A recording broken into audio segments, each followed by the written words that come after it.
In this video, I'm going to show you how you can deposit a check to Cash App. So first, before you do anything, I want you to make sure that you have the most current version of Cash App. So just update your app if you haven't already.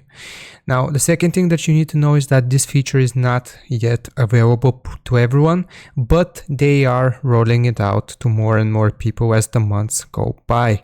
So here's where you will be able to find it if you actually are one of the lucky few. So click on your bank icon in the bottom left corner, and then what you need to do is scroll down until you see this option for more ways to add money. So if you are of the lucky few that have this option, it should be right here.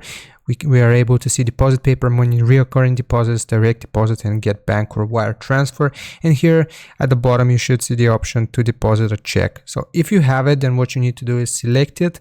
It will ask you to take a photo of the front and the back of the check, and then it will just verify through it, verify that it's a legitimate check, and it will deposit the money into your cash balance. So I hope this helps. Don't forget to like and sub, and I'll see you next time.